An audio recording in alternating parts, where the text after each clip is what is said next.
Hello दोस्तों, आज हम सुनेंगे डेड मैन्स फॉली का अगला भाग।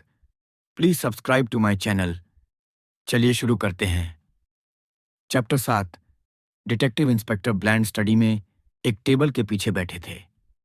सर जॉर्ज उनसे आने पर मिले थे, उन्हें बोट हाउस ले गए थे और अब उनके साथ घर लौट आए थे। बोट हाउस में नीचे एक फोटोग्राफिक यूनिट अब बिजी थी और फिंगरप्रिंट वाले और मेडिकल ऑफिसर अभी अभी आए थे। यहाँ आपके लिए इतना ही काफी है? सर जॉर्ज ने पूछा। बहुत अच्छे से, थैंक यू सर। ये जो शो चल रहा है उसके बारे में मैं क्या करूं? उन्हें इसके बारे में बताऊं, इसे रोकूं या क्या? इंस्पेक्टर ब्लैंड ने एक दो पल सोचा। आपने अब तक क्या किया है सर जॉर्ज? उन्होंने पूछा। कुछ नहीं बताया गया। एक तरह का आइडिया घूम रहा है कि कोई एक्सीडेंट हुआ है, बस इतना ही। मुझे नहीं लगता कि अभी तक किसी को शक हुआ है कि यह खैर मर्डर है। तो अभी के लिए चीजों को वैसे ही रहने दो, ब्लैंड ने तय किया। मुझे लगता है कि खबर बहुत जल्दी फैल जाएगी, उसने गुस्से में कहा। उसने एक दो पल फिर सोचा और फिर पूछा, तुम्हें क्या लगता है इस मामले में कितने लोग होंगे? कुछ 100 लोग, सर जॉर्ज ने जवाब दिया, और हर पल और लोग आ रहे हैं। लगता है लोग बहुत दूर से आए हैं। असल में यह पूरी चीज बहुत सफल हो रही है। बहुत बुरा हुआ। इंस्पेक्टर ब्लैंड ने सही अंदाजा लगाया कि यह मर्डर था, न कि उस पार्टी की सफलता जिसका सर जॉर्ज जिक्र कर रहे थे। कुछ 100, उसने सोचा, और उनमें से कोई भी, मुझे लगता है, यह कर सकता था। उसने आह भरी। मुश्किल, सर जॉर्ज ने हमदर्दी से कहा, लेकिन मुझे समझ नहीं आ रहा कि उनमें से किसी के पास क्या वजह हो सकती है। पूरी चीज एकदम शानदार लग रही है।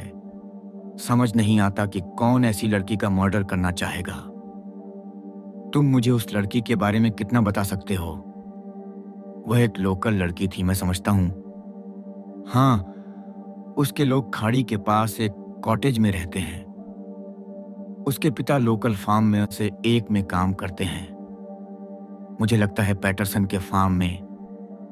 उन्होंने आगे कहा, माँ आज दोपहर यहाँ फेट में है।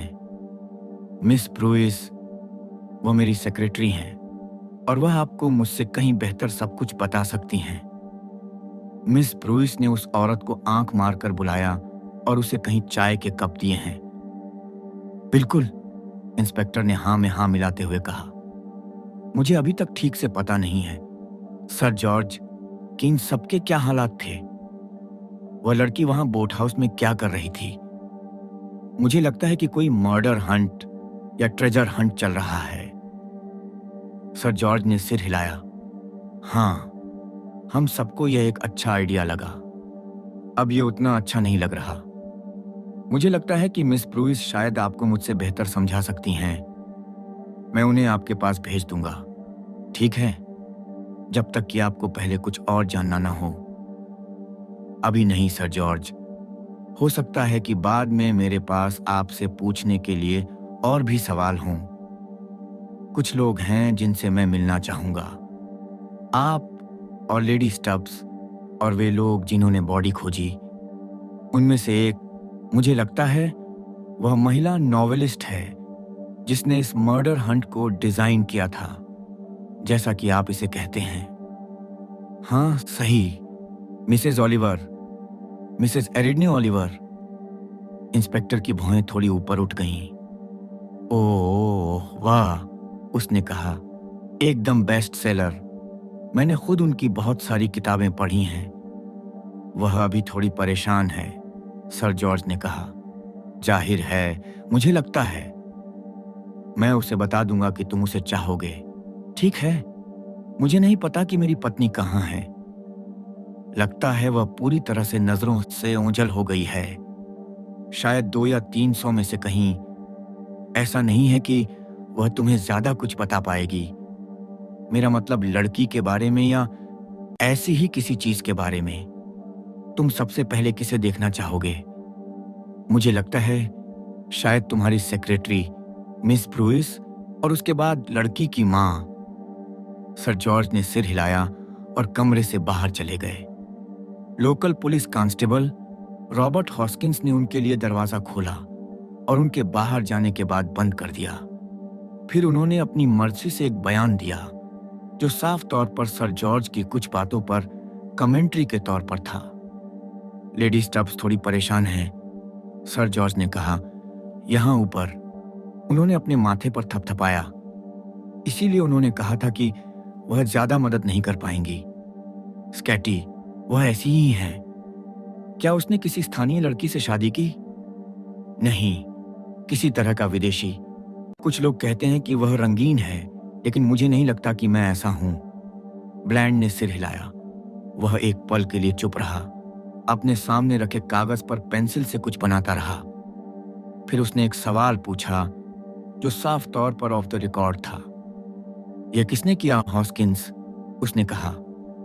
अगर किसी को कोई आइडिया था कि क्या हो रहा था, तो ब्लैंड ने सोचा वह पीएससी हॉस्किंस होगा। हॉस्किंस एक ऐसे इंसान थे जिनका दिमाग बहुत तेज था और उन्हें हर किसी और हर चीज में बहुत दिलचस्पी थी। उनकी पत्नी बहुत गॉसिप करती थी और लोकल कांस्टेबल के तौर पर उनकी पोस्ट के साथ उन्हें पर्सनल जानकारी का बहुत सारा भंडार मिला। अगर तुम मुझसे पूछो तो विदेशी, कोई लोकल नहीं होगा।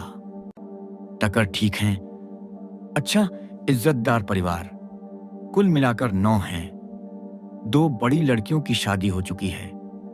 एक लड़का नेवी में है, दूसरा अपनी नेशनल सर्विस कर रहा है। एक और लड़की टोरुवे में एक हेयर ड्रेसर के पास है। घर पर 3 छोटे बच्चे हैं, 2 लड़के और 1 लड़की। वह सोचते हुए रुका। उनमें से कोई भी इतना होशियार नहीं है, लेकिन मिसेस टकर अपने घर को अच्छा, एकदम साफ रखती हैं। वह 11 बच्चों में सबसे छोटी थीं। उनके साथ उनके बूढ़े पिता रहते हैं। ब्लैंड ने यह जानकारी चुपचाप सुनी। हॉस्किंस की खास भाषा में यह टक्कर परिवार की सोशल पोजीशन और रुतबे की एक आउटलाइन थी। इसीलिए मैं कहता हूं कि वह एक विदेशी था। हॉस्किंस ने आगे कहा, उनमें से एक जो हुडाउन के हॉस्टल में रुकते हैं, शायद नहीं। उनमें कुछ और भी हैं और बहुत कुछ होता रहता है। हैरान हो जाओगे, मैंने उन्हें झाड़ियों और जंगलों में क्या करते देखा है। कॉमन के किनारे खड़ी कारों में जो होता है, ठीक वैसा ही। पीसी हॉस्किंस इस समय तक सेक्सुअल होने जाने के मामले में एक पक्का स्पेशलिस्ट बन चुके थे। जब वे ड्यूटी से छुट्टी पर होते थे और बुल एंड बेयर में अपना पिंट पीते थे, तो उनकी बातचीत का एक बड़ा हिस्सा इन्हीं बातों पर होता था। ब्लैंड ने कहा, मुझे नहीं लगता कि ऐसा कुछ था। ठीक है, उस तरह का। डॉक्टर हमें बताएंगे। बेशक, जैसे ही वह अपनी जांच पूरी कर लेंगे। हाँ सर, यह उन पर निर्भर करेगा, वही करेंगे। लेकिन मैं यह कहता हूं कि विदेशियों के बारे में कुछ नहीं कहा जा सकता। वे बुरे बन सकते हैं, वे एक पल में। इंस्पेक्टर ब्लैंड ने आह भरी और मन ही मन सोचा कि यह इतना आसान नहीं था। कांस्टेबल हॉस्किंस के लिए यह बहुत अच्छा था कि उन्होंने आसानी से विदेशियों पर इल्जाम लगा दिया। दरवाजा खुला और डॉक्टर अंदर आए। मैंने अपना काम कर दिया, उन्होंने कहा। क्या वे अब उसे ले जाएं? बाकी कपड़े पैक हो गए हैं। सार्जेंट कॉट्रेल इसे देखेंगे, ब्लैंड ने कहा। अच्छा डॉक्टर, क्या नतीजा निकला? जितना आसान हो सकता है उतना आसान है, डॉक्टर ने कहा। कोई दिक्कत नहीं। कपड़े की रस्सी से गला घोंट दिया। इससे आसान या आसान कुछ नहीं हो सकता। पहले किसी भी तरह की कोई लड़ाई नहीं हुई। मैं कहूंगा कि बच्ची को तब तक पता नहीं था कि उसके साथ क्या हो रहा है, जब तक कि वह हो नहीं गया। हमले के कोई निशान? कोई नहीं। कोई हमला नहीं, रेप के निशान नहीं, या किसी भी तरह की दखलंदाजी नहीं। तो शायद यह कोई सेक्सुअल क्राइम नहीं है? मैं ऐसा नहीं कहूंगा, नहीं। डॉक्टर ने आगे कहा, मुझे यह नहीं कहना चाहिए कि वह कोई खास आकर्षक लड़की थी। क्या उसे लड़के पसंद थे? ब्लैंड ने यह सवाल कांस्टेबल हॉस्किंस से पूछा। कांस्टेबल हॉस्किंस ने कहा, मैं ये नहीं कहूंगा कि उन्हें उसकी ज्यादा जरूरत होगी। हालांकि अगर उन्हें होती तो शायद उसे अच्छा लगता। शायद। ब्लैंड सहमत हुआ। उसका दिमाग बोट हाउस में कॉमिक पेपर्स के ढेर और किनारे पर लिखे बेकार के स्क्रॉल्स पर चला गया। जॉनी केट के साथ जाता है। जॉर्जी पोर्गी जंगल में हाइकर्स को किस करता है। उसे लगा कि इसमें थोड़ी सी मनगढ़ंत बात थी। कुल मिलाकर ऐसा लग रहा था कि मार्लिन टक्कर की मौत में कोई सेक्स एंगल नहीं था। हालांकि जाहिर है कोई कभी नहीं जान सकता। हमेशा कुछ ऐसे क्रिमिनल लोग होते थे जिन्हें मारने की छिपी हुई इच्छा होती थी, जो नासमझ औरतों को शिकार बनाने में माहिर होते थे। इनमें से कोई इस छुट्टियों के मौसम में दुनिया के इस हिस्से में मौजूद हो सकता है। उसे लगभग यकीन हो गया था कि ऐसा ही होना चाहिए, क्योंकि वरना उसे इतने बेकार के क्राइम का कोई कारण नहीं दिखता। हालांकि उसने सोचा, हम तो अभी तो शुरुआत में ही हैं। मुझे देखना चाहिए कि ये सब लोग मुझे क्या बताते हैं। मौत का समय क्या है? उसने पूछा। डॉक्टर ने घड़ी और अपनी घड़ी पर नजर डाली। अभी 5:30 बजे के बाद, उसने कहा। मान लो मैंने उसे लगभग 25 बजे देखा। वह लगभग 1 घंटे से मरी हुई थी। मोटे तौर पर यही कहना है। इसे 4 बजे से 25 के बीच रखो। ऑटोप्सी के बाद अगर कुछ और पता चला तो तुम्हें बताऊंगा। उसने आगे कहा, तुम्हें सही समय पर लंबे शब्दों वाली सही रिपोर्ट मिल जाएगी। मैं अब चलता हूं, मुझे कुछ मरीज देखने हैं। वह कमरे से बाहर चला गया और इंस्पेक्टर ब्लैंड ने हॉस्किंस से मिस ब्रूइस को लाने को कहा। जब मिस ब्रूइस कमरे में आई तो उसका हौसला थोड़ा बढ़ गया। यहां, जैसा कि उसने तुरंत पहचान लिया, काम करने की काबिलियत थी। उसे अपने सवालों के साफ जवाब मिलेंगे। पक्का समय और कोई उलझन नहीं। मिस ब्रूइस बैठते हुए बोली, मिसेस टकर मेरे सिटिंग रूम में हैं। मैंने उन्हें यह खबर दे दी है और चाय भी दे दी है। जाहिर है वह बहुत परेशान हैं। वह बॉडी देखना चाहती थी, लेकिन मैंने उनसे कहा कि न देखना ही बेहतर है। मिस्टर टकर 6 बजे काम से छुट्टी लेकर अपनी पत्नी से मिलने यहां आ रहे थे। मैंने उनसे कहा कि उनका ध्यान रखें और जब वह आए तो उन्हें साथ ले आएं। छोटे बच्चे अभी भी फ्लैट में हैं और कोई उन पर नजर रख रहा है। इंस्पेक्टर ब्लैंड ने सहमति जताते हुए कहा, बहुत बढ़िया। मुझे लगता है कि मिसेस टकर से मिलने से पहले मैं सुनना चाहूंगा कि आप और लेडी स्टब्स मुझे क्या बता सकती हैं। मिस ब्रूइस ने गुस्से में कहा, मुझे नहीं पता कि लेडी स्टब्स कहाँ हैं। मुझे लगता है कि वह फेट से बोर हो गई हैं और कहीं भटक गई हैं, लेकिन मुझे नहीं लगता कि वह आपको मुझसे ज्यादा कुछ बता सकती हैं। आप असल में क्या जानना चाहती हैं? मैं पहले इस मर्डर हंट की सारी डिटेल्स जानना चाहता हूं, और यह भी कि यह लड़की मार्लिन टक्कर इसमें कैसे शामिल हुई। यह तो बहुत आसान है। मिस ब्रूइस ने साफ साफ और शॉर्ट में बताया कि मर्डर हंट का आइडिया इस फैक्ट के लिए एक ओरिजिनल अट्रैक्शन था। इसमें मशहूर नॉवेलिस्ट मिसेस ओलिवर को शामिल किया गया और प्लॉट का एक छोटा आउटलाइन भी बताया। ओरिजिनली मिस ब्रूइस ने समझाया मिसेस एलेक्लेग को विक्टिम का रोल करना था। मिसेस एलेक्लेग? इंस्पेक्टर ने पूछा। कांस्टेबल हॉस्किंस ने समझाने के लिए कुछ कहा। उसके और मिस्टर लेग के पास लॉर्डर्स का कॉटेज है, मिल क्रीक के पास गुलाबी रंग का। वे 1 महीने पहले यहां आए थे। उन्हें यह 2 या 3 महीने के लिए मिला था। मैं समझ गया। और मिसेस लेग, आप कहते हैं ओरिजिनल विक्टिम होने वाली थी? इसे क्यों बदला गया?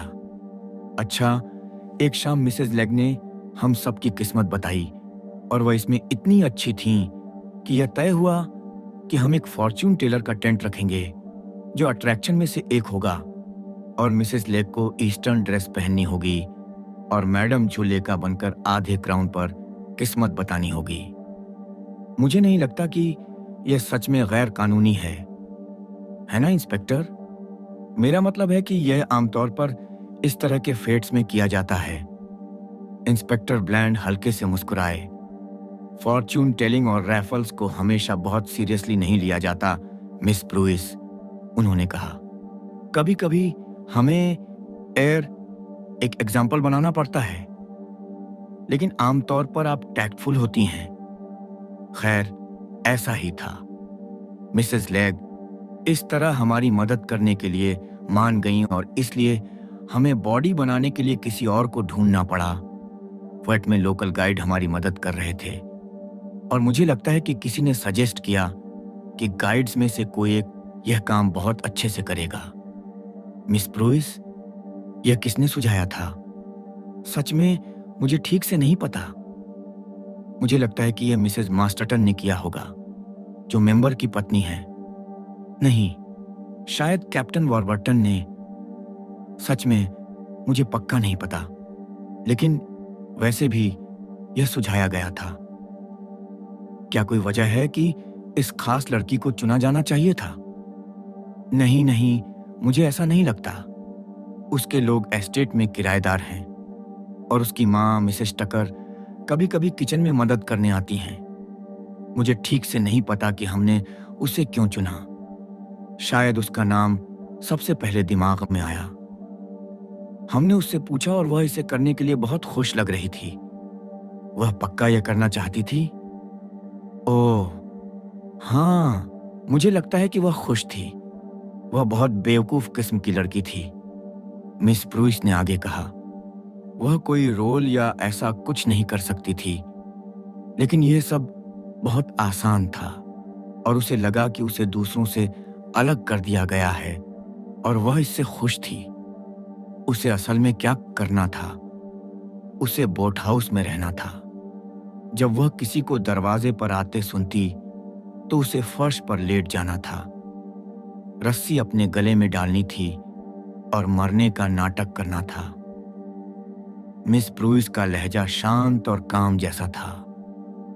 यह बात कि जो लड़की मरने का नाटक करने वाली थी वह असल में मरी हुई मिली थी, उस समय उसे इमोशनली प्रभावित नहीं कर रही थी।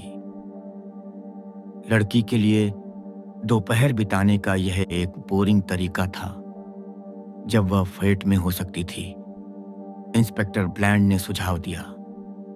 मुझे लगता है कि यह एक तरह से था, मिस ब्रूइस ने कहा, लेकिन किसी के पास सब कुछ तो नहीं हो सकता, है ना? और मार्लिन को शरीर होने का आइडिया पसंद था। इससे उसे जरूरी महसूस होता था। उसके पास कागजों का ढेर और पढ़ने के लिए चीजें थीं जो उसे खुश रखती थीं, और कुछ खाने के लिए भी, इंस्पेक्टर ने कहा। मैंने देखा कि वहां नीचे एक ट्रे थी जिसमें एक प्लेट और गिलास था। ओह हाँ, उसके पास मीठे केक की एक बड़ी प्लेट और एक रास्पबेरी फ्रूट ड्रिंक थी। मैं उन्हें खुद उसके पास ले गया था। ब्लैंड ने तेजी से ऊपर देखा। तुम उन्हें उसके पास ले गए थे? कब? दोपहर के करीब। ठीक कितने बजे, क्या तुम्हें याद है? मिस ब्रूइस ने एक पल सोचा। देखता हूं। चिल्ड्रंस फैंसी ड्रेस को जज किया गया। थोड़ी देर हो गई। लेडी स्टब्स नहीं मिली, लेकिन मिसेज फोलियट उनकी जगह ले गईं, तो कोई बात नहीं। हाँ, मुझे लगभग यकीन है लगभग 4:05 हुए होंगे जब मैंने केक और फ्रूट ड्रिंक लिए और तुम उन्हें खुद बोट हाउस में उसके पास ले गए थे। तुम वहां कितने बजे पहुंचे? ओह, बोट हाउस तक जाने में लगभग 5 मिनट लगते हैं। लगभग 4:04 मुझे लगता है। और 4:04 पर मार्लिन टक्कर जिंदा और ठीक थी। हाँ बिल्कुल, मिस ब्रूइस ने कहा, और यह जानने के लिए भी बहुत उत्सुक थी कि लोग मर्डर हंट में कैसे हैं। मुझे डर है कि मैं उसे नहीं बता सकी। मैं लॉन पर साइड शो में बहुत बिजी थी लेकिन मुझे पता था कि बहुत सारे लोग इसके लिए आए थे। मेरी जानकारी में 20 या 30, शायद और भी बहुत सारे। जब आप बोट हाउस पहुंची तो मार्लिन को कैसे ढूंढा? मैंने अभी आपको बताया। नहीं नहीं, मेरा यह मतलब नहीं है। मेरा मतलब है, क्या वह दरवाजा खोलने पर फर्श पर पड़ी हुई मरने का नाटक कर रही थी? ओह नहीं, मिस ब्रूइस ने कहा, क्योंकि वहां पहुंचने से ठीक पहले मैंने आवाज दी थी। तो उसने दरवाजा खोला और मैंने ट्रे अंदर ले जाकर टेबल पर रख दी। 4:01 पर ब्लैंड ने लिखते हुए कहा, मार्लिन टक्कर जिंदा और ठीक थी। मुझे यकीन है मिस ब्रूइस, आप समझेंगी कि यह एक बहुत जरूरी बात है। आपको अपने समय का पूरा यकीन है। मैं ठीक से पक्का नहीं कह सकती क्योंकि मैंने अपनी घड़ी नहीं देखी, लेकिन मैंने थोड़ी देर पहले देखी थी और मैं बस इतना ही कह सकती हूं।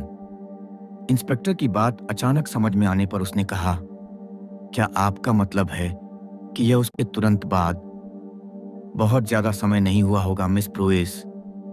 ओह डियर, मिस ब्रूइस ने कहा। यह एक अधूरा सा एक्सप्रेशन था, लेकिन फिर भी इससे मिस ब्रूइस की निराशा और चिंता काफी हद तक पता चल गई। अब मिस ब्रूइस, बोट हाउस जाते समय और घर वापस आते समय क्या आप किसी से मिली या बोट हाउस के पास किसी को देखा? मिस ब्रूइस ने सोचा। नहीं, उन्होंने कहा, मैं किसी से नहीं मिली। हो सकता है मिली हूं, क्योंकि आज दोपहर ग्राउंड सबके लिए खुला है। लेकिन कुल मिलाकर लोग लॉन और साइड शो वगैरह के आसपास ही रहते हैं। उन्हें किचन गार्डन और ग्रीन हाउस घूमना पसंद है, लेकिन वे वुडलैंड्स में उतना नहीं घूमते जितना मैंने सोचा था। लोग इन मौकों पर बहुत ज्यादा झुंड में इकट्ठा होते हैं। क्या आपको ऐसा नहीं लगता इंस्पेक्टर? इंस्पेक्टर ने कहा कि शायद ऐसा ही था। हालांकि मुझे लगता है, मिस ब्रूइस ने अचानक याद करते हुए कहा, कि फॉली में कोई था। फॉली? हाँ, एक छोटा सा सफेद मंदिर जैसा अरेंजमेंट। इसे बस 1 या 2 साल पहले ही लगाया गया था। यह बोट हाउस की ओर नीचे जाते समय रास्ते के दाईं ओर है। वहां कोई था। मुझे शक है कि कोई कपल था। कोई हंस रहा था और फिर किसी ने कहा, चुप रहो। तुम्हें नहीं पता कि यह कपल कौन था? मुझे कोई आइडिया नहीं है। तुम रास्ते से फॉली का अगला हिस्सा नहीं देख सकते। साइड और पीछे का हिस्सा बंद है। इंस्पेक्टर ने 1-2 पल सोचा, लेकिन उसे ऐसा नहीं लगा कि फॉली में वह कपल, चाहे वे कोई भी हों, जरूरी थे। बेहतर होगा कि पता लगाया जाए कि वे कौन थे। शायद क्योंकि उन्होंने भी किसी को बोट हाउस से ऊपर आते या नीचे जाते देखा होगा। और रास्ते पर कोई और नहीं था? बिल्कुल भी कोई नहीं, उसने छोड़ देकर कहा। मैं समझ रही हूं कि आप क्या कहना चाह रहे हैं, मिस ब्रूइस ने कहा। मैं आपको बस इतना यकीन दिला सकती हूं कि मैं किसी से नहीं मिली, लेकिन फिर आप देखिए, मुझे मिलने की जरूरत भी नहीं थी। मेरा मतलब है, अगर रास्ते में कोई ऐसा होता जो नहीं चाहता था कि मैं उसे देखूं, तो दुनिया का सबसे आसान काम बस कुछ रोडोडेंड्रोन की झाड़ियों के पीछे छिप जाना है। रास्ता दोनों तरफ झाड़ियों और रोडोडेंड्रोन की झाड़ियों से सजा हुआ है। अगर कोई ऐसा व्यक्ति जिसे वहां जाने का कोई काम नहीं था, उसे रास्ते पर किसी के आने की आवाज सुनाई देती, तो वह एक पल में नजरों से ओझल हो सकता था। इंस्पेक्टर दूसरी बात पर आ गया। क्या आप खुद इस लड़की के बारे में कुछ जानते हैं जिससे हमारी मदद हो सके? उसने पूछा। मैं सच में उसके बारे में कुछ नहीं जानती, मिस ब्रूइस ने कहा। मुझे नहीं लगता कि इस मामले से पहले मैंने उससे कभी बात की थी। वह उन लड़कियों में से एक है जिन्हें मैंने देखा है। मैं उसे देखकर थोड़ा बहुत जानती हूं, बस इतना ही। और आप उसके बारे में कुछ नहीं जानते? कुछ भी ऐसा नहीं जो मददगार हो सके? मुझे कोई वजह नहीं पता कि कोई उसे क्यों मारना चाहेगा। मिस ब्रूइस ने कहा। असल में मुझे ऐसा लगता है, अगर आप समझ रहे हैं कि मेरा क्या मतलब है, तो यह बिल्कुल नामुमकिन है कि ऐसा कुछ हुआ होगा। मैं बस यही सोच सकती हूँ कि किसी अनबैलेंस्ड दिमाग को ये बात कि वह मर्डर का शिकार होने वाली थी, उसे असली शिकार बनाने की इच्छा जगा सकती थी। लेकिन यह भी बहुत दूर की कौड़ी और बेवकूफ़ी भरा लगता है। ब्लैंड ने आह भरी। ओह, ठीक है, उसने कहा। मुझे लगता है कि मुझे अब माँ से मिल लेना चाहिए। मिसेस टकर एक पतली, कुल्हाड़ी जैसे चेहरे वाली औरत थीं, जिनके सुनहरे बाल बिखरे हुए थे और नाक तेज थी। रोते रोते उनकी आंखें लाल हो गई थीं, लेकिन अब उन्होंने खुद को संभाल लिया था और इंस्पेक्टर के सवालों का जवाब देने के लिए तैयार थीं। ऐसा होना ठीक नहीं लगता, उन्होंने कहा। आपने अखबारों में इन चीजों के बारे में पढ़ा है, लेकिन हमारी मार्लिन के साथ ऐसा होना, मुझे इसके लिए बहुत बहुत दुख है। इंस्पेक्टर ब्लैंड ने धीरे से कहा। मैं चाहता हूं कि आप जितना हो सके उतना सोचें और मुझे बताएं कि क्या कोई ऐसा है जिसके पास उस लड़की को नुकसान पहुंचाने की कोई वजह हो सकती है। मैं पहले से ही इस बारे में सोच रही हूं, मिसेस टकर ने अचानक नाक सिकोड़ते हुए कहा। सोचा, बहुत सोचा, पर कहीं पहुंच नहीं पाई। स्कूल में टीचर से मार्लिन की कभी कभी बात हो जाती थी और कभी कभी किसी लड़की या लड़के से उसकी कहासुनी हो जाती थी, पर कुछ भी सीरियस नहीं होता था। कोई ऐसा नहीं था जो उसे सच में बुरा मानता हो। कोई ऐसा नहीं था जो उसके साथ कोई शरारत करे।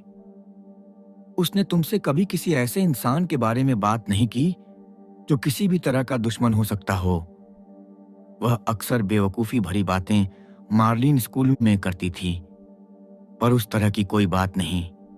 बस मेकअप और हेयर स्टाइल, और वह अपने चेहरे और खुद के साथ क्या करना चाहती थी, यही सब था। तुम्हें पता है लड़कियां कैसी होती हैं। वह लिपस्टिक और वो सब बकवास लगाने के लिए बहुत छोटी थी, और उसके पापा ने उसे ऐसा करने को कहा था, और मैंने भी। लेकिन जब उसके पास पैसे होते तो वह यही करती, अपने लिए सेंट और लिपस्टिक खरीदती और उन्हें छिपा देती। ब्लैंड ने सिर हिलाया। यहां ऐसा कुछ भी नहीं था जो उसकी मदद कर सके। एक टीनेज, थोड़ी बेवकूफ लड़की जिसके दिमाग में फिल्म स्टार्स और ग्लैमर भरा था, सैकड़ों मार्लिन थीं। मिसेस टकर ने कहा। उसके पापा क्या कहेंगे मुझे नहीं पता। वह किसी भी मिनट यहां आ जाएगा, मजे करने की उम्मीद में। वह नारियल खाने में बहुत कम माहिर है। वह अचानक टूट गई और रोने लगी। उसने कहा, अगर तुम मुझसे पूछो तो यह हॉस्टल में रहने वाले उन बुरे विदेशियों में से एक है। विदेशियों के साथ तुम्हें कभी पता नहीं चलता कि तुम कहां हो। उनमें से ज्यादातर भले ही अच्छे से बात करते हों, लेकिन वे जो शर्ट पहनते हैं उस पर तुम्हें यकीन नहीं होगा। शर्ट पहनी लड़कियां और बिकिनी के साथ, जैसा कि वे उन्हें कहती हैं, और वे सब बिना शर्ट के इधर उधर धूप सेंक रहे हैं। इससे परेशानी होती है, मैं यही कहती हूं। अभी भी रो रही मिसेस टकर को कांस्टेबल हॉस्किंस कमरे से बाहर ले गए। ब्लैंड ने सोचा कि लोकल फैसला आरामदायक और शायद सदियों पुराना लगता है, जिसमें हर दुखद घटना के लिए अनजान विदेशियों को जिम्मेदार ठहराया जाता है। चैप्टर 8। हॉस्किंस वापस आकर बोला, उसकी जबान बहुत तेज है। अपने पति को परेशान करती है और अपने बूढ़े पिता को धमकाती है। मुझे लगता है कि उसने एक दो बार लड़की से तीखी बातें की हैं और अब उसे इस बारे में बुरा लग रहा है। ऐसा नहीं है कि लड़कियों को अपनी मां की बातों से कोई फर्क पड़ता है। वह उन पर ऐसे गिरती है जैसे बत्तख के पीठ पर पानी। इंस्पेक्टर ब्लैंड ने इन आम बातों को बीच में ही रोक दिया और हॉस्किंस से मिसेस ओलिवर को बुलाने को कहा। मिसेस ओलिवर को देखकर इंस्पेक्टर थोड़ा चौंक गया। उसने इतनी बड़ी, इतनी बैंगनी और इतनी इमोशनल परेशानी वाली हालत में किसी चीज की उम्मीद नहीं की थी। मुझे बहुत बुरा लग रहा है, मिसेज ओलिवर ने कहा, उसके सामने कुर्सी पर एक बैंगनी ब्लैंकमैन्स की तरह बैठते हुए। बहुत बुरा, उसने साफ तौर पर बड़े अक्षरों में कहा। इंस्पेक्टर ने कुछ साफ साफ नहीं आवाजें निकाली और मिसेज ओलिवर आगे बढ़ गईं। क्योंकि आप देखिए, यह मेरा मर्डर है, मैंने किया है। एक पल के लिए इंस्पेक्टर ब्लैंड को लगा कि मिसेज ओलिवर खुद पर इल्जाम लगा रही हैं। मैं सोच भी नहीं सकती कि मैं एक एटम साइंटिस्ट की यूगोस्लावियन पत्नी को विक्टिम क्यों बनाना चाहूंगी, मिसेज ओलिवर ने अपने बालों में हाथ फेरते हुए कहा, जिससे वह थोड़ी नशे में लग रही थीं। यह मेरी बिल्कुल बेवकूफी थी। यह दूसरा माली भी हो सकता था जो जैसा दिख रहा था वैसा नहीं था, और इससे कोई फर्क नहीं पड़ता क्योंकि आखिरकार ज्यादातर आदमी अपना ख्याल खुद रख सकते हैं। अगर वे अपना ख्याल नहीं रख सकते तो उन्हें अपना ख्याल खुद रखना चाहिए, और उस मामले में मुझे इतनी परवाह नहीं करनी चाहिए थी। आदमी मारे जाते हैं और किसी को कोई फर्क नहीं पड़ता। मेरा मतलब है उनकी पत्नियों, प्रेमिकाओं, बच्चों और ऐसी ही चीजों के अलावा किसी को नहीं। इस समय इंस्पेक्टर को मिसेज ओलिवर पर बेवजह शक हुआ। इसमें ब्रांडी की हल्की खुशबू भी शामिल थी जो उसकी तरफ आ रही थी। घर लौटने पर हरक्यूल पोयरोट ने अपने दोस्त को झटकों के लिए यह सबसे अच्छा इलाज बताया था। मैं पागल नहीं हूं और न ही नशे में हूं, मिसेज ओलिवर ने कहा, और अपने मन की बात समझ गई। हालांकि मैं कह सकती हूं कि उस आदमी के साथ जो सोचता है कि मैं बहुत ज्यादा पीता हूं और कहता है कि हर कोई ऐसा कहता है, शायद आप भी ऐसा ही सोचते होंगे। कौन सा आदमी? इंस्पेक्टर ने पूछा। उसका दिमाग दूसरे माली के अचानक ड्रामा में आने से हटकर एक अनजान आदमी के आने पर चला गया। छाइयां और यॉर्कशायर एक्सेंट, मिसेज ओलिवर ने कहा। लेकिन जैसा कि मैं कहती हूं, मैं नशे में नहीं हूं और न ही पागल हूं। मैं बस परेशान हूं, पूरी तरह से परेशान। उन्होंने एक बार फिर बड़े अक्षरों का इस्तेमाल करते हुए दोहराया। मुझे यकीन है मैडम, यह बहुत परेशान करने वाला रहा होगा, इंस्पेक्टर ने कहा। बुरी बात यह है, मिसेस ओलिवर ने कहा, कि वह एक सेक्स मैनियाक का शिकार बनना चाहती थी, और अब मुझे लगता है कि वह है। मेरा क्या मतलब है? सेक्स मैनियाक का कोई सवाल ही नहीं है, इंस्पेक्टर ने कहा। नहीं है, मिसेज ओलिवर ने कहा। अच्छा, भगवान का शुक्र है, या कम से कम मुझे नहीं पता, शायद वह ऐसा ही चाहती थी। लेकिन अगर वह सेक्स का दीवाना नहीं था तो किसी ने उसका मर्डर क्यों किया, इंस्पेक्टर? मुझे उम्मीद थी, इंस्पेक्टर ने कहा, कि तुम इसमें मेरी मदद कर सको। बेशक, उसने सोचा। मिसेज ओलिवर ने जरूरी बात पर उंगली रखी थी। कोई मार्लिन का मर्डर क्यों करेगा? मैं तुम्हारी मदद नहीं कर सकती, मिसेज ओलिवर ने कहा। मैं सोच भी नहीं सकता कि यह किसने किया होगा। कम से कम जाहिर है मैं सोच सकता हूं। मैं कुछ भी सोच सकता हूं। मेरे साथ यही दिक्कत है। मैं अभी चीजों की कल्पना कर सकता हूं। इस मिनट मैं उन्हें ठीक भी दिखा सकता हूं, लेकिन जाहिर है उनमें से कोई भी सच नहीं होगा। मेरा मतलब है, उसका मर्डर कोई ऐसा कर सकता था जिसे सिर्फ लड़कियों का मर्डर करना पसंद हो, लेकिन यह बहुत आसान है। और वैसे भी यह बहुत बड़ा इत्तेफाक है कि कोई इस पार्टी में हो जो एक लड़की का मर्डर करना चाहता हो। और उसे कैसे पता चलेगा कि मार्लिन बोट हाउस में थी? या उसे किसी के लव अफेयर्स के बारे में कोई राज पता हो सकता है? या उसने किसी को रात में बॉडी दफनाते देखा हो? या उसने किसी ऐसे व्यक्ति को पहचाना हो जो अपनी पहचान छिपा रहा हो? या उसे यह राज पता हो कि युद्ध के दौरान कोई खजाना कहां दफनाया गया था? या लॉन्च में मौजूद आदमी ने किसी को नदी में फेंक दिया हो और उसने बोट हाउस की खिड़की से देखा हो?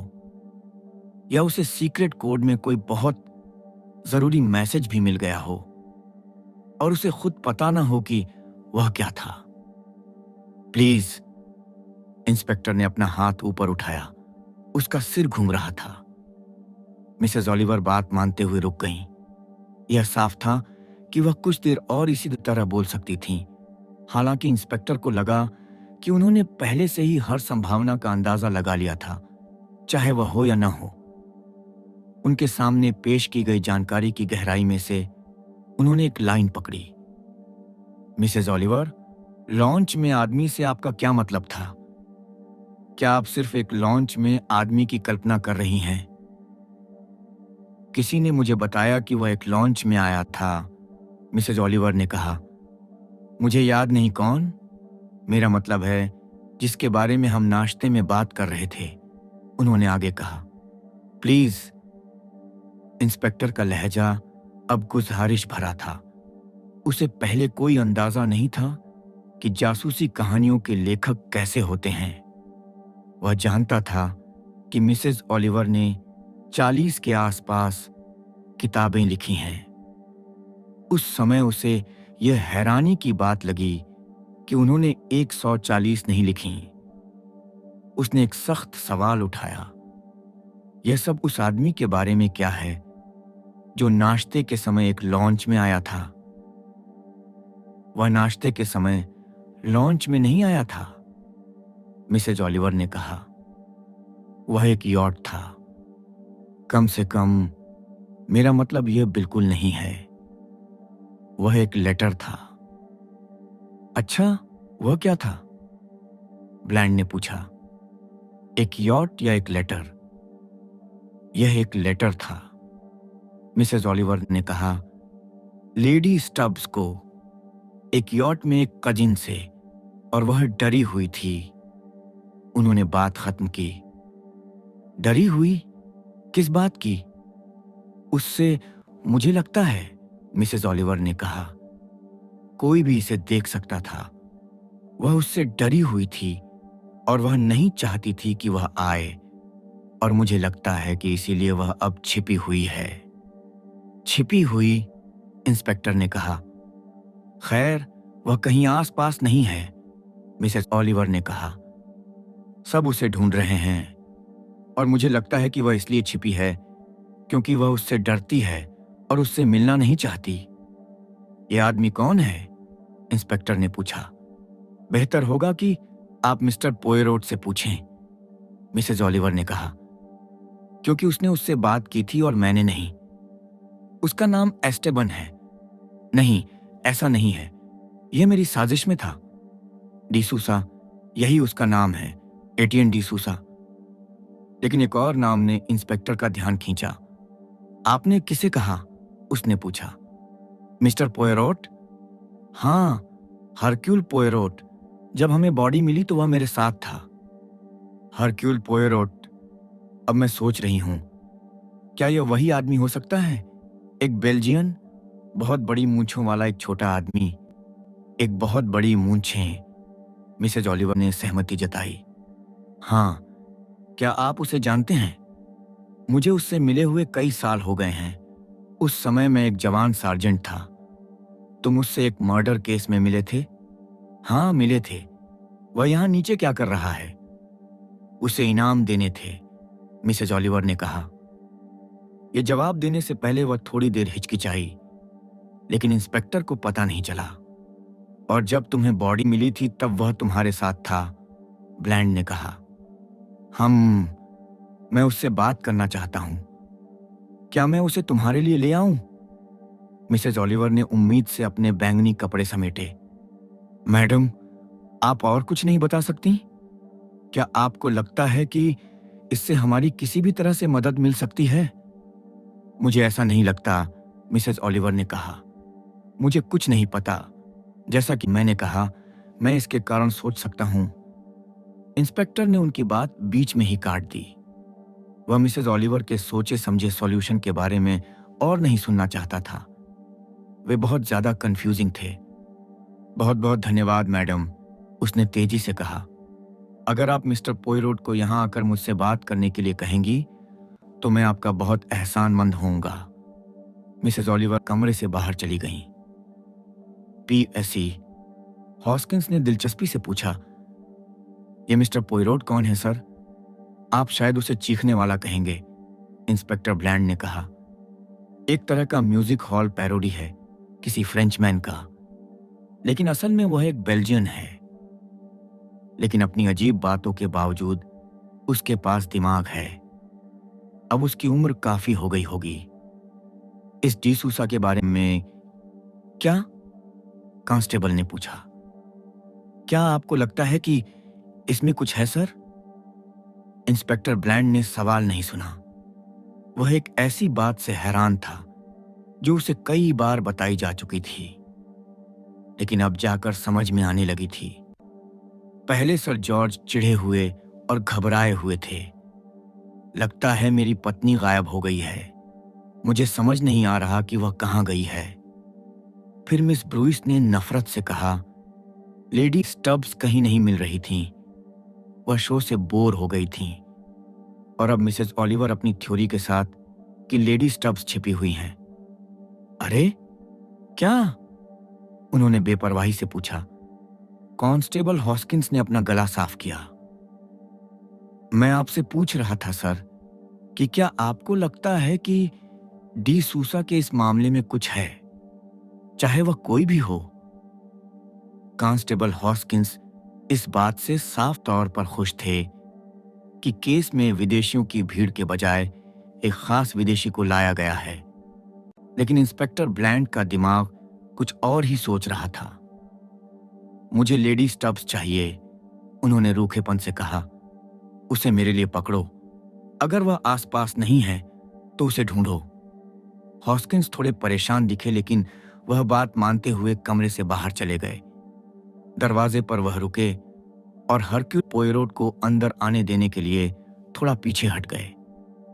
दरवाजा बंद करने से पहले उन्होंने कुछ दिलचस्पी से अपने कंधे के ऊपर से पीछे देखा। मुझे नहीं लगता, ब्लैंड ने उठते हुए और अपना हाथ बढ़ाते हुए कहा, कि आपको मैं याद हूं मिस्टर पोयरोट? लेकिन पक्का, पोयरोट ने कहा।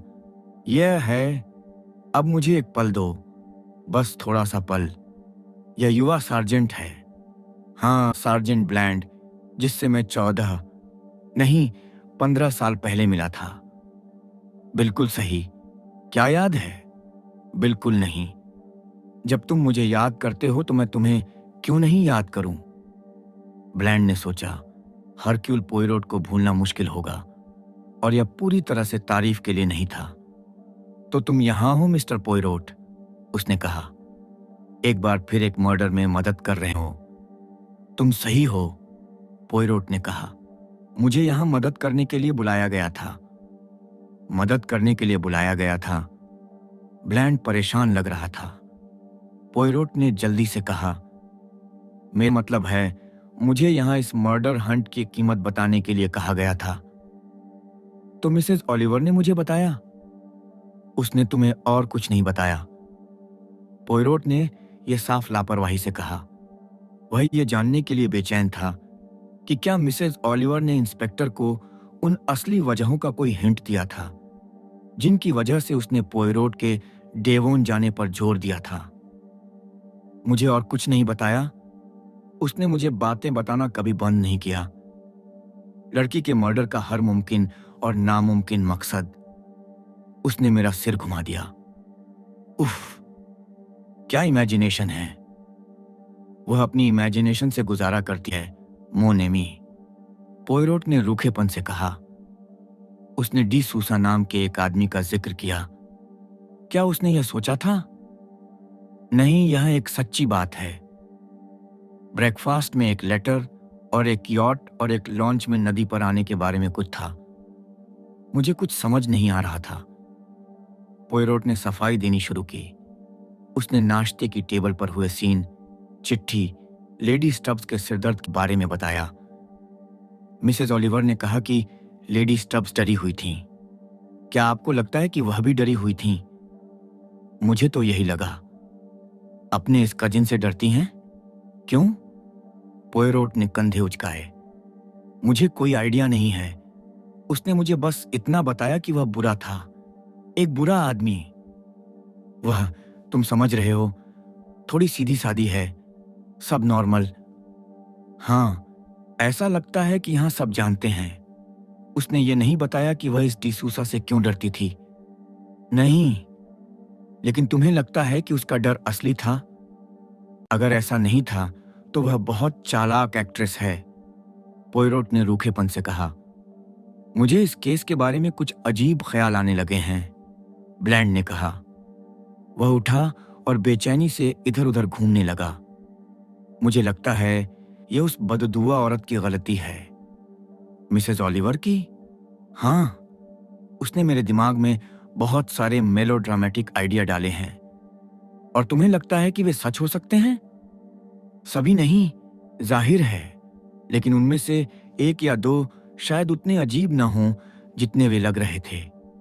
यह सब निर्भर करता है। जैसे ही पी हॉस्किंस को दोबारा अंदर आने के लिए दरवाजा खुला, वह रुक गया। लगता है सर, वह औरत नहीं मिल रही है, उसने कहा। वह कहीं आसपास नहीं है। मुझे यह पहले से पता है, ब्लैंड ने चिढ़कर कहा। मैंने तुमसे कहा था कि उसे ढूंढो। सार्जेंट फेरेल और पीआईसी लॉरिमर जगह की तलाशी ले रहे हैं सर, हॉस्किंस ने कहा। वह घर में नहीं है, उसने आगे कहा। गेट पर एडमिशन टिकट लेने वाले आदमी से पता करो कि वह जगह से गई है या नहीं, पैदल या कार में। हाँ सर, हॉस्किंस चला गया। और पता करो कि उसे आखिरी बार कब और कहां देखा गया था, ब्लैंड उसके पीछे चिल्लाया। तो तुम्हारा दिमाग ऐसे काम कर रहा है, पोयरोट ने कहा। यह अब भी कहीं काम नहीं कर रहा है, ब्लैंड ने कहा। लेकिन मुझे अभी पता चला है कि एक औरत जिसे यहां होना चाहिए था, वह यहां नहीं है। और मैं जानना चाहता हूं क्यों। मुझे बताओ कि तुम उस डी सूसा के बारे में और क्या जानते हो जिसका नाम क्या है। पोयरोट ने उस जवान आदमी से अपनी मुलाकात के बारे में बताया जो यूएई से रास्ते पर आया था।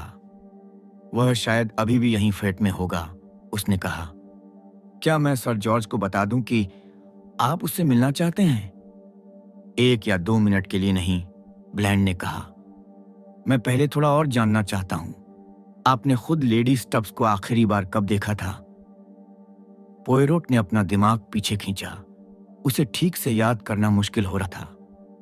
उसे उसकी लंबी साइक्लेमेन पहने, झुकी हुई काली टोपी वाली, लॉन में लोगों से बातें करती, इधर उधर मंडराती हुई धुंधली सी झलकें याद आईं। कभी कभी उसे उसकी वह अजीब सी हंसी सुनाई देती थी जो दूसरी कई कंफ्यूज आवाजों के बीच अलग थी। मुझे लगता है, उसने शक से कहा।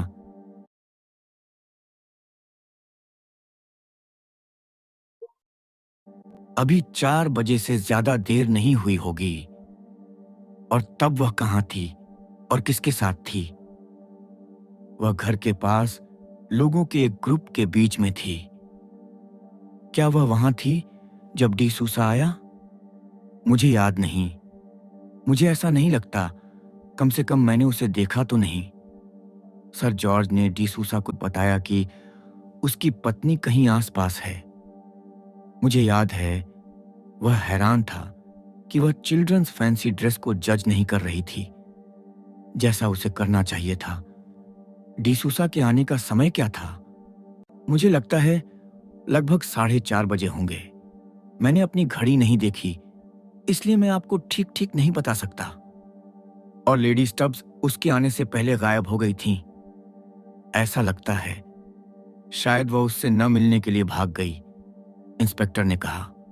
शायद, पोयरोट सहमत हुआ। खैर, वह ज्यादा दूर नहीं गई होगी, ब्लैंड ने कहा। हमें उसे आसानी से ढूंढ लेना चाहिए, और जब हम ढूंढ लेंगे। वह बीच में ही रुक गया। और मान लो तुम नहीं ढूंढ पाए? पोयरोट ने अपनी आवाज में अजीब से अंदाज में सवाल पूछा। यह बकवास है, इंस्पेक्टर ने जोर से कहा। क्यों? तुम्हें क्या लगता है उसके साथ क्या हुआ होगा?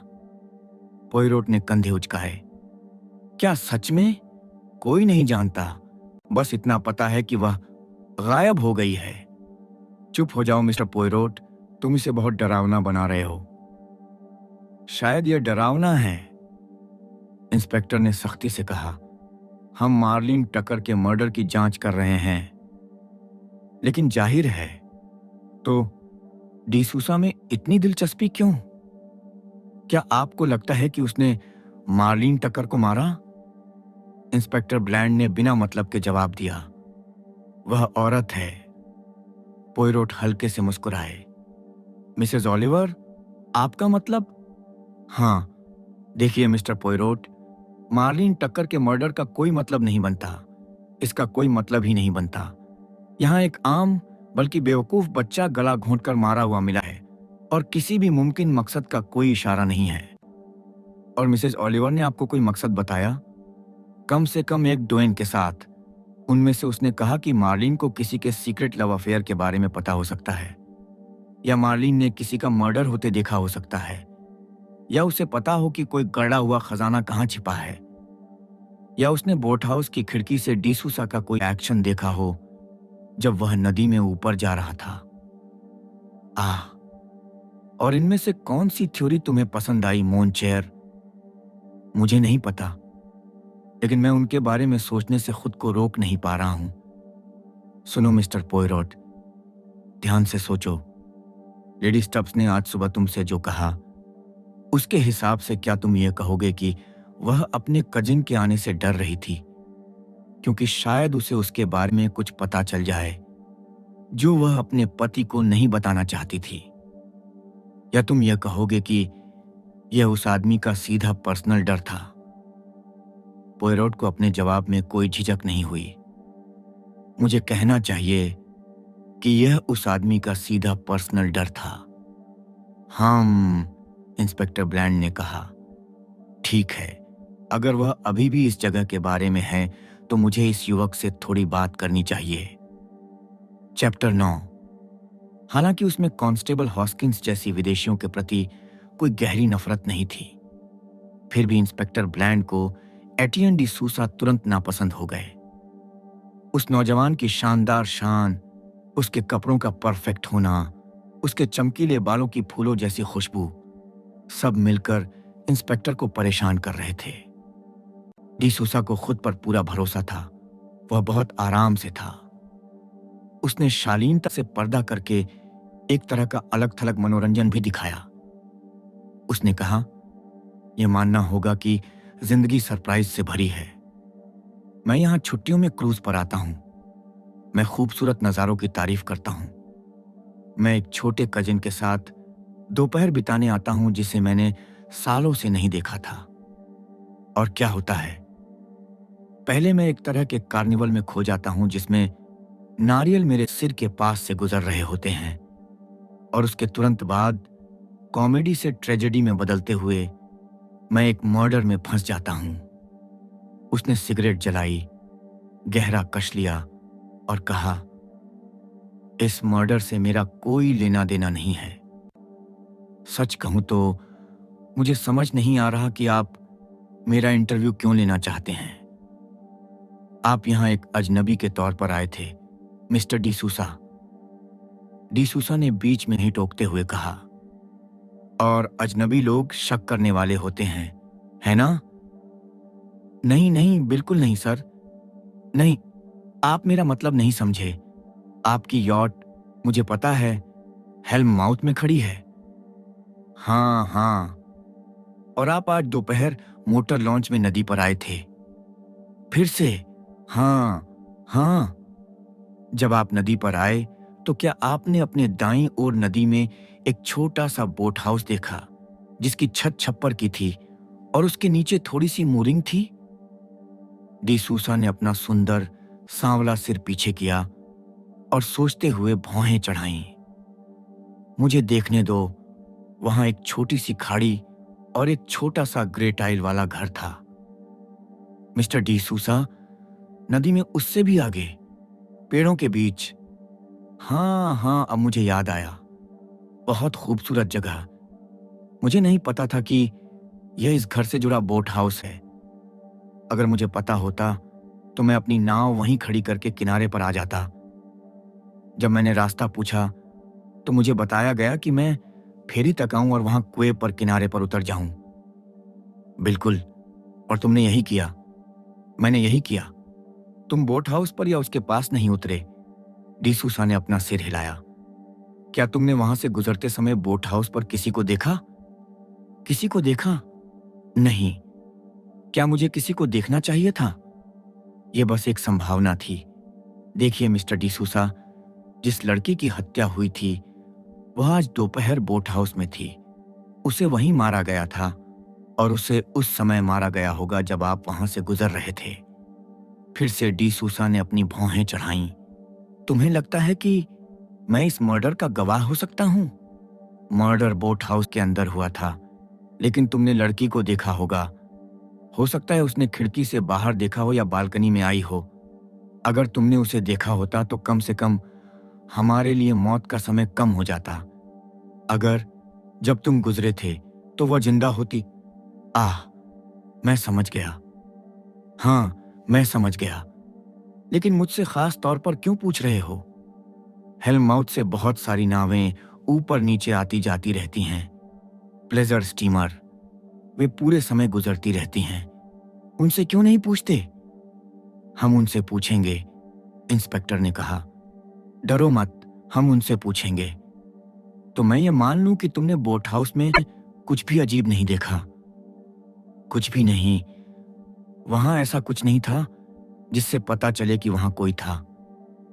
बेशक, मैंने उसे किसी खास ध्यान से नहीं देखा और मैं बहुत पास से भी नहीं गुजरा।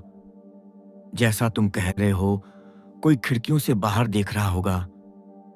लेकिन अगर ऐसा होता तो मैंने उस आदमी को नहीं देखा होता। उन्होंने प्यार से कहा, मुझे बहुत अफसोस है कि मैं आपकी मदद नहीं कर सकता।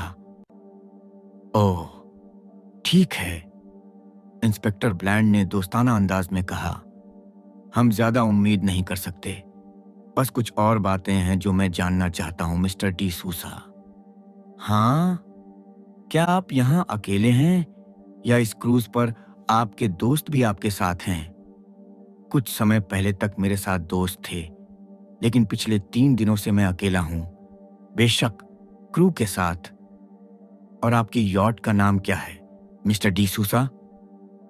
The Esperance. लेडी स्टब्स, मुझे पता है, आपकी कजिन है?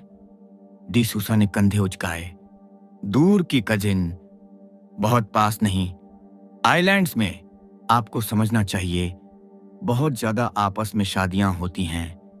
हम सब एक दूसरे के कजिन हैं। हैटी दूसरी या तीसरी कजिन है। मैंने उसे तब से नहीं देखा जब वह लगभग छोटी लड़की थी, 14-15 साल की। और आपने सोचा था कि आप आज उससे सरप्राइज विजिट करेंगे। शायद ही कोई सरप्राइज विजिट, इंस्पेक्टर। मैंने उसे पहले ही लिख दिया था। मुझे पता है कि उसे आज सुबह आपका एक लेटर मिला था, लेकिन यह जानकर उसे हैरानी हुई कि आप इस देश में हैं। ओह, लेकिन आप गलत हैं इंस्पेक्टर। मैंने अपनी कजिन को लिखा था। देखने दो, 3 हफ्ते पहले। मैंने उसे फ्रांस से इस देश में आने से ठीक पहले लिखा था। इंस्पेक्टर हैरान रह गया। तुमने फ्रांस से उसे लिखा था कि तुम उससे मिलने का प्रपोजल रख रहे हो?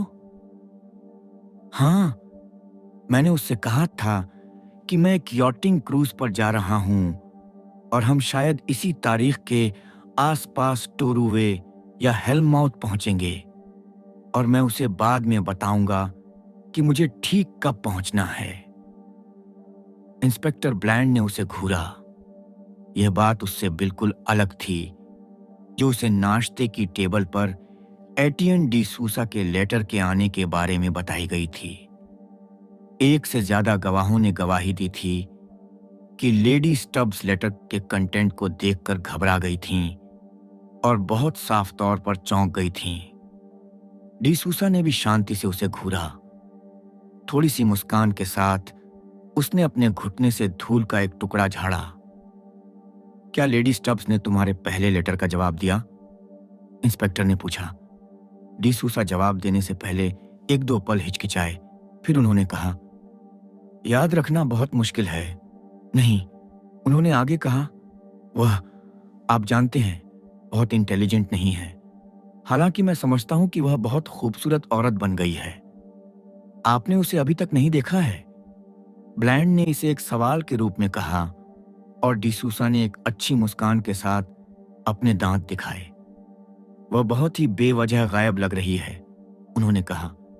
इसमें कोई शक नहीं कि यह स्पेस डे गाला उसे बोर कर रहा है। अपने शब्दों को ध्यान से चुनते हुए इंस्पेक्टर ब्लैंड ने कहा, क्या आपको यकीन करने का कोई कारण है मिस्टर डिसूसा कि आपकी कजिन के पास आपसे बचने की कोई वजह हो सकती है? हैटी मुझसे बचना चाहती है। सच में मुझे समझ नहीं आ रहा क्यों। उसके पास क्या वजह हो सकती है? मिस्टर डिसूसा, मैं आपसे यही पूछ रहा हूं। आपको लगता है कि हैटी मुझसे बचने के लिए इस पार्टी से गायब हो गई है? कितना अजीब आइडिया है। जहां तक आप जानते हैं, उसके पास आपसे डरने की कोई वजह नहीं थी। क्या हम कहें, किसी भी तरह से? मुझसे डर? डिसूसा की आवाज में शक और मजाक था। लेकिन अगर मैं कह सकता हूं, इंस्पेक्टर, तो क्या शानदार आइडिया है। क्या उसके साथ आपके रिश्ते हमेशा से काफी अच्छे रहे हैं? जैसा मैंने आपको बताया है वैसा ही है। मेरे उसके साथ कोई रिश्ते नहीं रहे हैं। मैंने उसे तब से नहीं देखा है जब वह 14 साल की बच्ची थी। फिर भी जब आप इंग्लैंड आते हैं तो उससे मिलते हैं। ओह, उस बारे में मैंने तुम्हारे एक सोसाइटी पेपर में उसके बारे में एक पैराग्राफ देखा था। उसमें उसका पहला नाम लिखा था और यह भी कि उसकी शादी एक अमीर अंग्रेज से हुई है। और मुझे लगता है मुझे देखना चाहिए कि छोटी हैटी क्या बन गई है। क्या उसका दिमाग अब पहले से बेहतर काम करता है? उसने फिर कंधे उचकाए। यह सिर्फ एक कजिन वाली तहजीब थी, एक हल्की सी जिज्ञासा और कुछ नहीं। इंस्पेक्टर ने फिर से डिसूसा को घूर कर देखा। वह सोच रहा था कि इस मजाकिया चिकने चेहरे के पीछे क्या चल रहा है। उसने ज्यादा राज वाला तरीका अपनाया। मुझे हैरानी है कि क्या तुम मुझे अपनी कजिन के बारे में थोड़ा और बता सकते हो? उसका कैरेक्टर, उसके रिएक्शन। डिसूसा तहजीब से हैरान दिखे। सच में, क्या इसका बोट हाउस में लड़की के मर्डर से कोई लेना देना है, जिसके बारे में मुझे लगता है कि तुम असली मामले में लगे हुए हो? इसका कोई कनेक्शन हो सकता है, इंस्पेक्टर ब्लैंड ने कहा। डिसूसा ने एक दो पल चुपचाप उसे देखा। फिर उसने कंधे उचकाते हुए कहा, मैं अपनी कजिन को कभी ठीक से नहीं जानता था। वह एक बड़े परिवार में एक यूनिट थी और मुझे उसमें कोई खास दिलचस्पी नहीं थी। लेकिन आपके सवाल के जवाब में मैं आपको बताना चाहूंगा कि हालांकि वह दिमागी तौर पर कमजोर थी, लेकिन जहां तक मुझे पता है उसमें कभी भी किसी तरह की हत्या करने की आदत नहीं थी। सच में मिस्टर डिसूसा, मैं ऐसा नहीं कह रहा था। क्या आप नहीं कह रहे थे? मुझे हैरानी है। मुझे आपके सवाल का कोई और कारण नहीं दिख रहा। नहीं, जब तक हैटी बहुत ज्यादा बदल नहीं जाती, वह हत्या करने वाली नहीं है। वह उठा। मुझे यकीन है कि आप मुझसे और कुछ नहीं पूछना चाहेंगे, इंस्पेक्टर। मैं बस यही दुआ कर सकता हूं कि कातिल को पकड़ने में आपको हुशौक को हर मुमकिन कामयाबी मिले। मिस्टर डिसूसा, मुझे उम्मीद है कि आप एक दो दिन के लिए हेल्ममाउथ छोड़ने के बारे में नहीं सोच रहे हैं। आप बहुत प्यार से बात कर रहे हैं, इंस्पेक्टर। क्या यह कोई ऑन ऑर्डर है?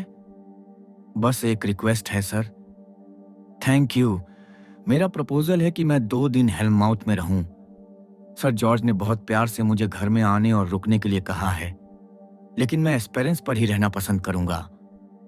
अगर आप मुझसे कोई और सवाल पूछना चाहते हैं तो मैं वहीं मिलूंगा। उन्होंने प्यार से सिर झुकाया। पीसी, हॉस्किंस ने उनके लिए दरवाजा खोला और वह बाहर चले गए। चापलूस किस्म का आदमी, इंस्पेक्टर ने खुद से कहा। आह, पीसी, हॉस्किंस ने पूरी सहमति में कहा। अगर आप चाहें तो कह सकते हैं कि वह मर्डिटल है, इंस्पेक्टर ने खुद से कहा। वह एक मामूली लड़की पर हमला क्यों करेगी? इसमें कोई मतलब नहीं होगा। पागल लोगों के बारे में कुछ नहीं कहा जा सकता, हॉस्किंस ने कहा। सवाल सच में यह है कि वह कितनी पागल है। हॉस्किंस ने समझदारी से सिर हिलाया। मुझे लगता है कि उसका आईक्यू कम है, उसने कहा। इंस्पेक्टर ने गुस्से से उसे देखा। तोते की तरह ये नए नए शब्द मत बोलो। मुझे कोई फर्क नहीं पड़ता कि उसका आईक्यू कम है, ज्यादा है या कम। मुझे बस इस बात की परवाह है कि क्या वह ऐसी औरत है जिसे किसी लड़की के गले में रस्सी डालकर उसका गला घूंटना मजेदार या अच्छा या जरूरी लगे। और वैसे भी औरत कहाँ है? बाहर जाओ और देखो फ्रैंक कैसा चल रहा है। हॉस्किंस बात मानकर चला गया और 1-2 मिनट बाद सार्जेंट कॉटरेल के साथ लौटा, जो एक तेज तर्रार नौजवान था और खुद के बारे में अच्छी राय रखता था और हमेशा अपने सीनियर ऑफिसर को परेशान कर देता था।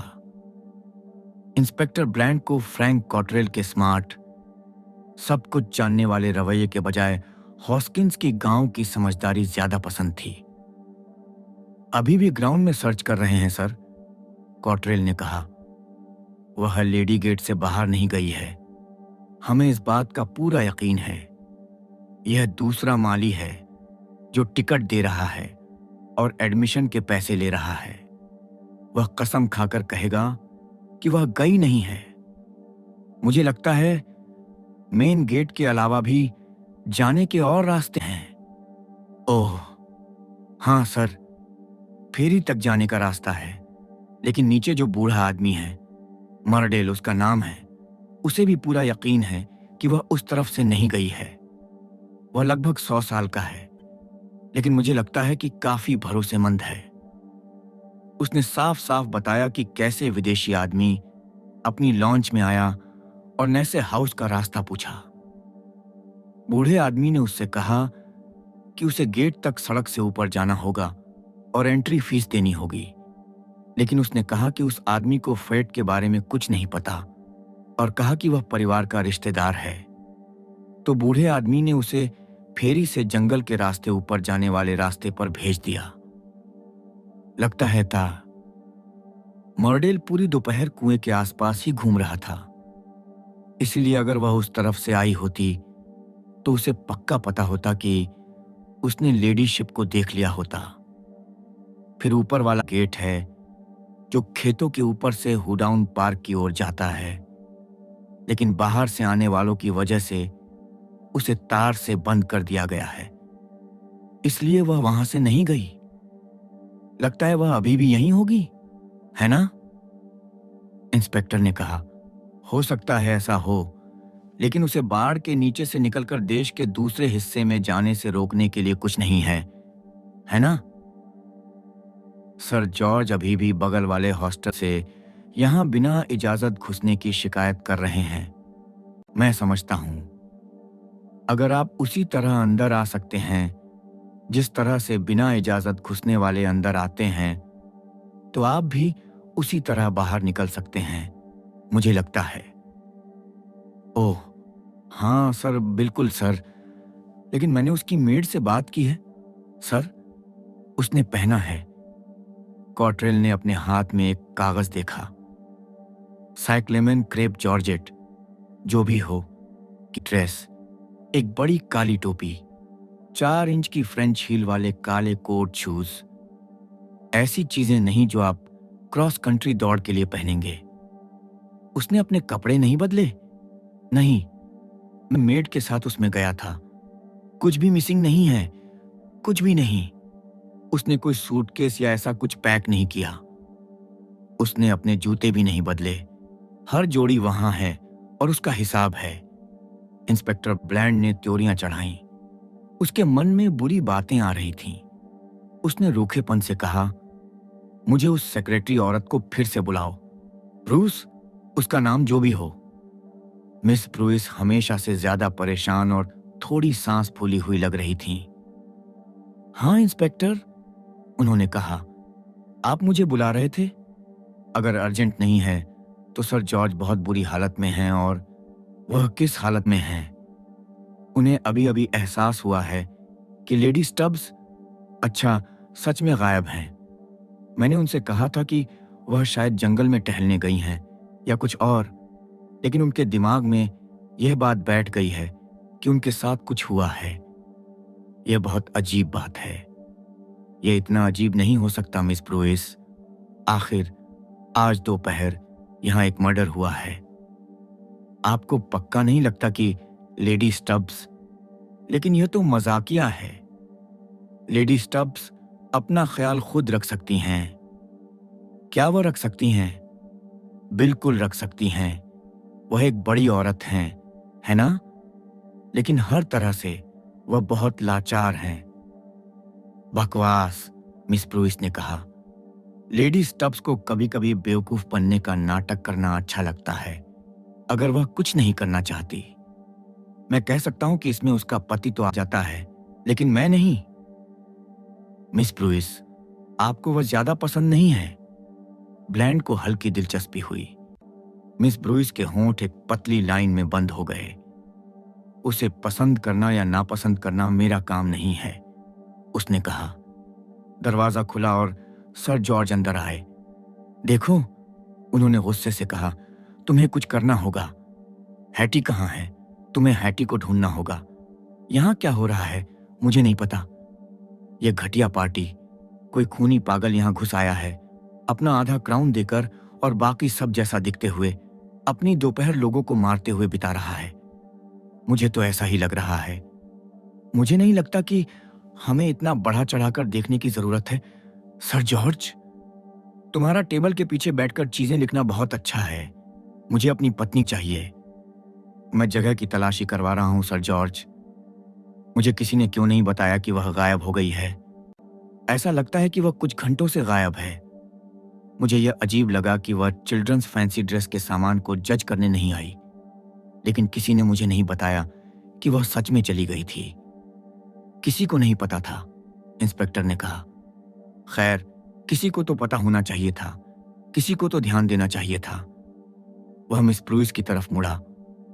तुम्हें पता होना चाहिए था अमांडा, तुम चीजों पर नजर रख रही थी। मैं हर जगह नहीं हो सकती, मिस ब्रूइस ने कहा। वह अचानक लगभग रोती हुई लग रही थी। मुझे बहुत कुछ देखना है।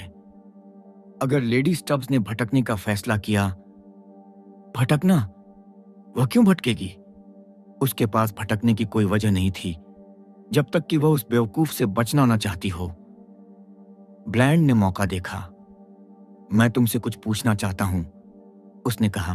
क्या तुम्हारी पत्नी को मिस्टर डी सूसा का कोई लेटर मिला था, जिसमें 3 हफ्ते पहले बताया गया था कि वह इस देश में आ रहे हैं? सर जॉर्ज हैरान दिखे। नहीं, बिल्कुल नहीं। तुम्हें पक्का पता है? ओह, बिल्कुल पक्का। हैटी ने मुझे बताया होता। क्यों? आज सुबह जब उसे उसका लेटर मिला तो वह पूरी तरह चौंक गई और परेशान हो गई। इससे वह लगभग बेहोश हो गई थी। वह सुबह ज्यादातर समय सिरदर्द के साथ लेटी रही। उसने तुमसे अपने कजिन के आने के बारे में अकेले में क्या कहा? वह उससे मिलने से इतना क्यों डरती थी? सर जॉर्ज थोड़ा शर्मिंदा दिखे। अगर मैं सच में न जानूं तो धन्य हूं, उन्होंने कहा। वह बस यही कहती रही कि वह बुरा है। बुरा? किस तरह से? वह इस बारे में ज्यादा साफ साफ नहीं बोल रही थी, बस एक बच्चे की तरह कहती रही कि वह एक बुरा आदमी है। बुरा। और वह चाहती थी कि वह यहां ना आए। उसने कहा कि उसने बुरे काम किए हैं। बुरे काम किए? कब? ओह, बहुत पहले। मुझे लगता है कि यह एटियन डिसूसा परिवार का बदनाम आदमी था और हैटी ने बचपन में उसके बारे में छोटी मोटी बातें सीख ली थीं, बिना उन्हें ठीक से समझे, और इस वजह से वह उससे एक तरह का डर गई है। मुझे खुद लगा कि यह बस बच्चों जैसा हैंगओवर है। मेरी पत्नी कभी कभी थोड़ी बचकानी हो जाती है, पसंद नापसंद होती है, लेकिन उन्हें समझा नहीं पाती। आपको यकीन है कि उसने किसी भी तरह से कोई खास बात नहीं की। सर जॉर्ज बेचैन लग रहे थे। मैं नहीं चाहता कि आप उसकी कहीं अरे बात पर यकीन करें। तो उसने कुछ कहा, ठीक है, मैं तुम्हें बता दूंगी। उसने जो कहा था, और उसने यह कई बार कहा, वह लोगों को मारता है।